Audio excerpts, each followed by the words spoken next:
Well, we're used to talking about millions and billions when it comes to public money being spent on projects.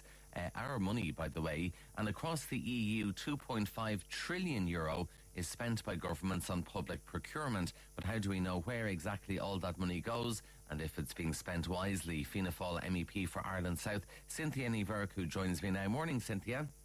Hi Shane, thanks for the opportunity to talk about this. It's very exciting, actually, because we're updating this law in Europe. You say when it comes to public procurement, we don't know where the money goes or what it delivers.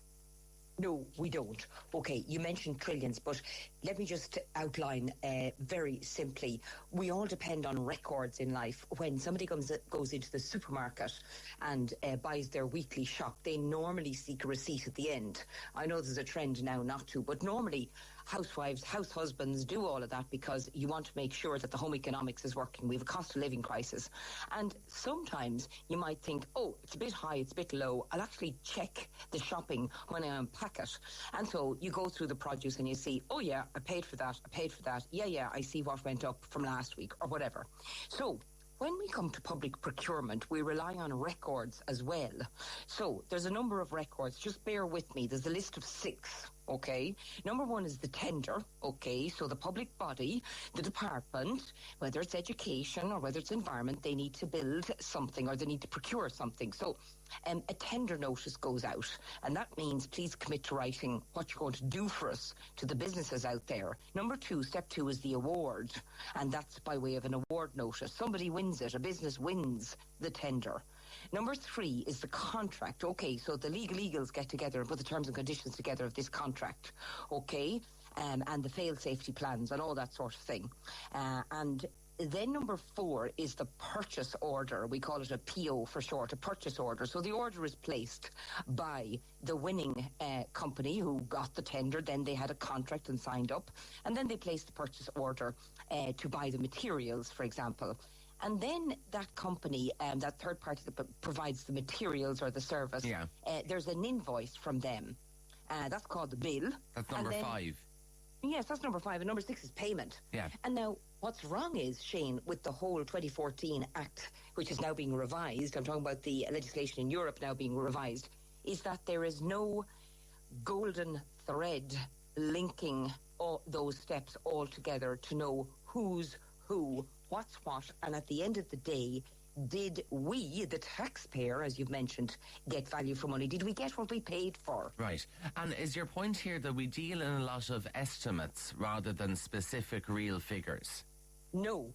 My point here, Shane, is that we deal in different systems recording data. Okay. So we're recorded to death on these things because of due diligence, because of compliance, and because of audits, revenue audits, etc. Right?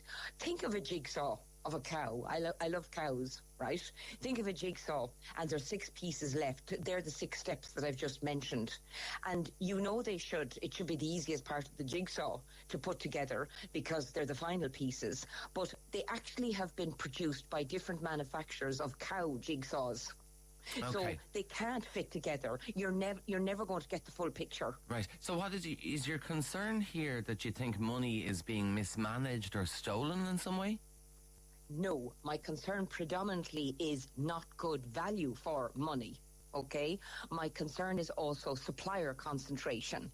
So, what the Court of Auditors in Europe found out after the 2014 revision of the Procurement Act was that it didn't succeed in its objective to simplify, to clarify, and to make transparent. So I go back to my concern about supplier concentration.